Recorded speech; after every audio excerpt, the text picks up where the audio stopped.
The internet tends to have some pretty crazy people on there, and home design is certainly no different to the rest of the internet. Today we are looking at some AITA stories that revolve around walls and decorating walls. We've done a couple of these videos recently and I've noticed that you guys have certainly enjoyed them, so make sure you go ahead and like and subscribe down below if you haven't already, if you'd like to be a part of more design adventures like this. Let's get right on into it. AITA for asking my girlfriend to not touch the walls in my apartment. Like ever? So the backstory is the walls of my apartment is white, and as such, I'm very careful about fingerprints and markings as they become very visible and it gives off a subpar look. I've been very careful to not touch my walls and avoid staining them, but my girlfriend has not, and because of that, the entrance of my apartment looks like I live with a toddler. Oh, shots are already fired, okay. This upset me very much, especially because I like my spaces to be clean, and also because she still lives with her family and only comes over occasionally. I'd mentioned it to her previously, but I think she forgot, and tonight I looked at it only to see fresh fingerprints and shoe scuff marks on the wall. I am so this girlfriend. I feel so bad for this guy. I told her how this is bad manners and that now I may have to paint over it so as to not give a bad impression to my landlord. She retorted that she wouldn't touch them again, but just because I was taught something different, i.e. touching walls is bad manners, doesn't mean that her way is wrong. I countered that objectively, it's not a good look, but then she says she doesn't want to talk about it anymore. It then devolves into a shouting match about how I still want to keep talking when she doesn't want to, when I've asked to talk about things later. She then went to bed and I'm here typing pissed that the walls you see on first entry wouldn't give off a good first impression to friends who visit. I'd really appreciate any other opinions. Was I being too difficult or was she off base here? Edit. Since a lot of people are asking thinking it's a small smudge or fingerprints, it's not. I wouldn't mind if it was that. It's the whole entrance to the living room. There are 4 walls to get into the living room. It's all over it. It started with a small smudge, but now there are black shoe marks, fingerprints, palm marks from where she put her whole palm on it. Marks from where her briefcase scratches it up. It's actually a lot. I feel like I understand it prior. Second edit, for those asking, yes, I've tried erasers, wash, etc. It didn't make it better, only worse. Left darker marks on the ones I cleaned. It's not tiny smudges, there are a lot. Keep in mind this happened over a long time due in part to her perhaps forgetting and not being mindful enough.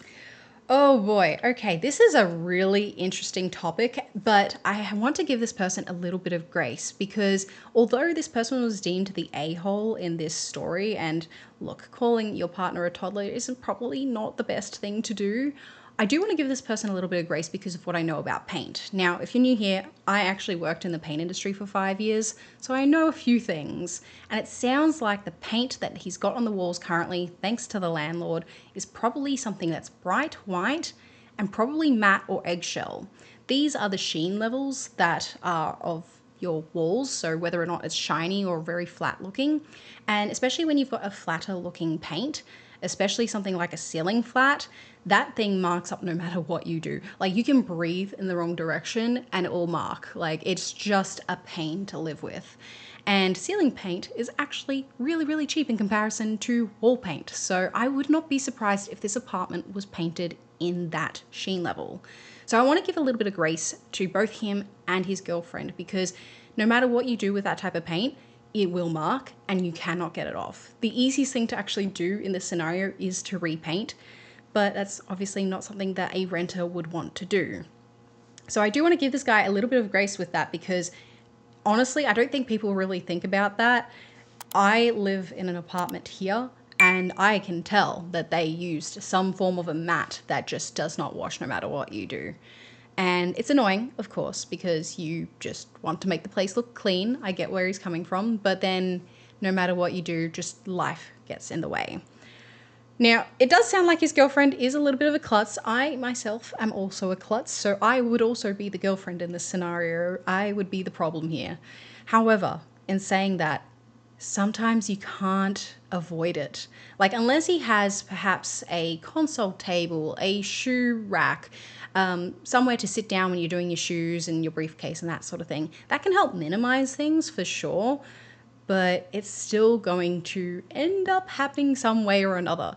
Like even just moving furniture very, very lightly can sometimes also create that mark. And it sounds like he's probably a little bit on the higher end in terms of wanting to tightly make sure everything looks perfectly and clean. So I know that he's probably got a higher standard as well. But with a rental like this, it's an uphill battle. So I don't necessarily think he's the a-hole for wanting the space to look clean and for wanting her to maybe avoid touching the walls as much as possible. And especially with the scenario he's in, it's an uphill battle. So I do want to give him that. My only concern is just the way that he is communicating with his girlfriend. And I think this is part of why he got called the a-hole here. Calling someone a toddler, not great. Divulging into an argument because of fingerprints on the wall, that's kind of rough. And when someone wants to not have a conversation anymore, it doesn't really help to try and continue pushing it. And it sounds like that is exactly what he did here. And now there's a bit of friction. So what can we fix in this scenario? Communication, of course, would certainly help.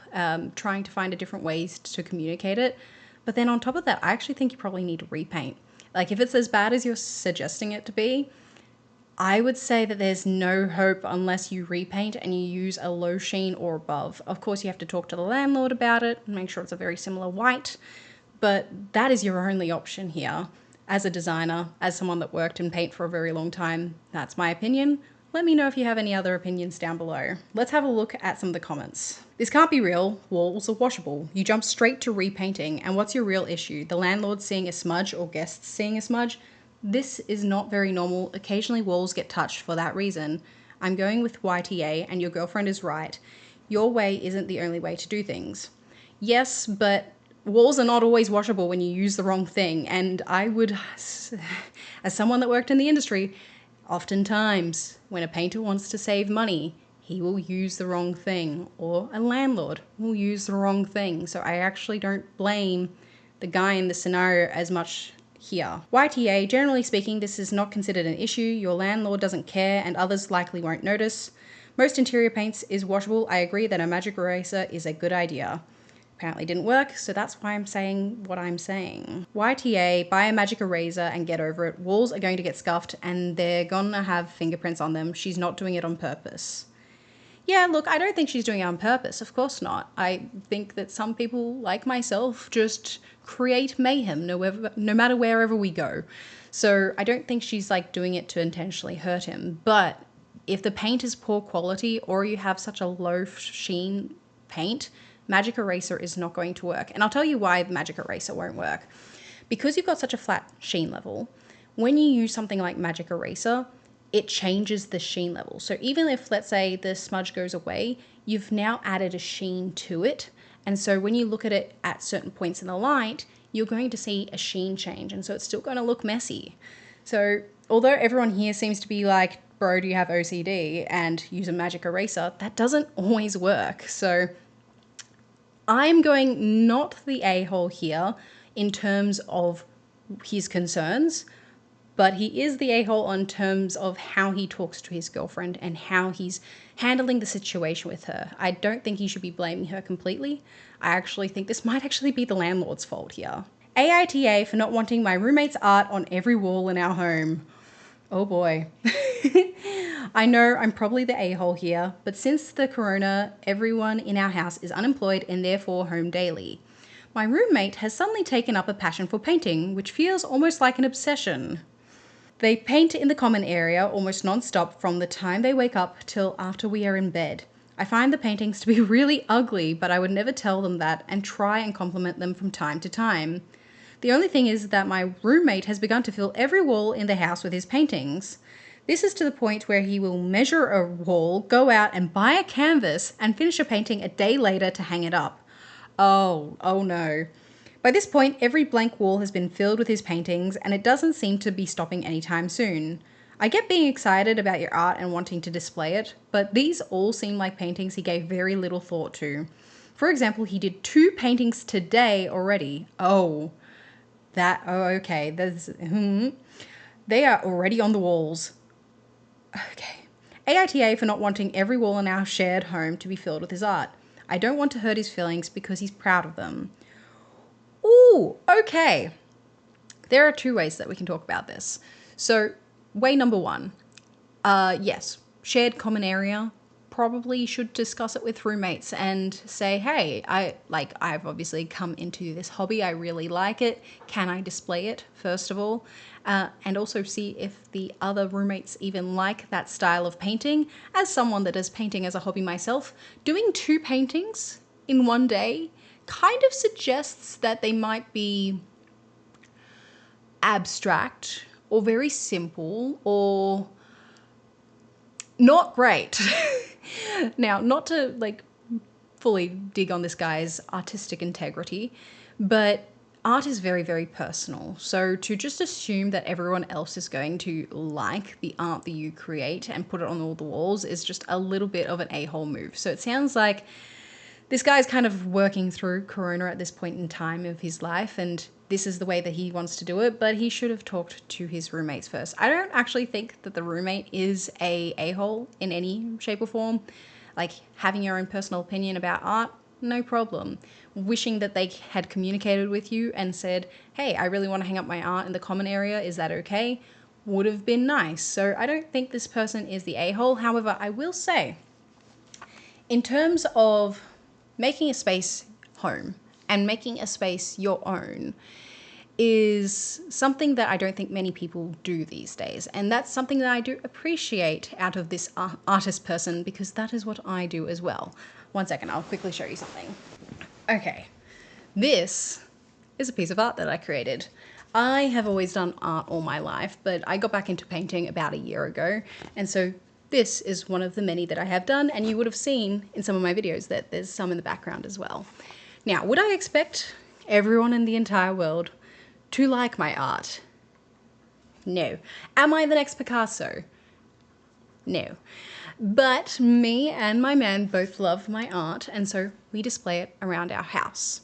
And I really enjoy doing art. It makes me happy, and it adds some of our personalities back into this home, even if it is just a white box pretty much. I'm so glad it's not grey. Anyway, but also just as a reference point, this took me 2 days, almost 3.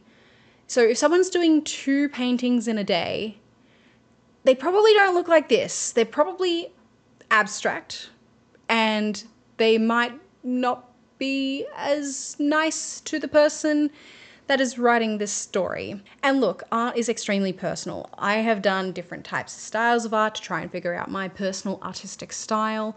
I'm currently going through buildings at the moment, so that has been a good little change for myself. But if there was someone in my life that lived with me and didn't like my art or specific artwork that I created, then I would have it in my own space. I'd have it in my bedroom if that were to be the case. And I think that there just needed to be some communication and some discussion around whether or not the other roommates wanted this artistic roommate's art everywhere. And if they say no, then that's okay. It just has to stay in your room. And that's like the hard thing about living with roommates, is that home is only your bedroom, really. Like, of course you can style other areas of the home, but because it's a common area, everyone else still has a say, and you have to kind of work through things together. So if you like art, I do highly suggest doing it. But if you live with other people, maybe talk to them first before just displaying them everywhere. AITA for not wanting my daughter to paint on the walls in her room. Okay. I wonder how old the daughter is. My daughter likes art and loves to paint. She is pretty good for her age, 15. Okay. We allow everyone in the family to decorate their rooms as they see fit besides paint. We live in an old house that has carpeting in the bedrooms. To paint the home, we need to cover the floors, and if paint gets on, then it is a pain to remove. I'm sure everyone knows carpet and paint don't mix well. It's even worse with oil paints. Found out that the hard way. Same. My daughter paints in the basement, which has fake floors, and it's super easy to remove. She is an extremely messy painter, and around her station you can see paint on the floor. Now she asked if she can paint her room, and I told her no and explained why. We got into an argument about it, and now my ex is on me for not letting her express herself. Edit to make it clear, she wants to use her wall as a canvas, and I know she will not be painting once, it'll be a thing until she goes to college. No way paint won't ruin the carpet by the end of it. We also rent. Ooh, okay, so The renting part is the biggest thing here because there is a financial incentive to say no. If the daughter goes ahead and paints and it gets it everywhere, which is highly likely, mum has to pay for the removal of the carpet and to replace it as well. So it's not ideal. I don't think the mum is the a-hole here. I think, especially when a teenager gets an idea in their head and then a parent says no, they just go, I hate you, mum. Like, I remember. I'm still young enough to remember what it was like to be a teenager. So I think her daughter just needs to chill out a little bit. Perhaps as an alternative, we can suggest doing a, not a mural wall, but a gallery wall, and utilizing lighting to make it look more professional as well. So as you can see in like this example here, we've got all different pieces of arts and all that sort of thing, but then you have some nice light that comes down and makes it look like it was more intentional and professional. And the white is actually a nice backdrop for the paintings. So maybe even just getting larger canvases as well. So if she's working with very small canvases, she's probably like, I'm ready to move on to bigger things. Maybe go for one that's like this big. And that will hopefully give her a little bit of, you know, freedom. I can understand where the daughter's coming from. I wanted to paint my bedroom when I was 15 as well. I get it. But in this scenario here, especially with renting, we know that there's a financial incentive to try and keep everything the same. And I don't blame the mama here. Got a good idea as to who her daughter is and how she paints, and so I don't blame her whatsoever. I mean, honestly, I'm surprised I'm as clean as I am when I paint, personally. Let's have a look at some of the comments. Lol, people are taking this so personally. NTA, first and foremost. It's your house and your rules, and this rule is totally reasonable.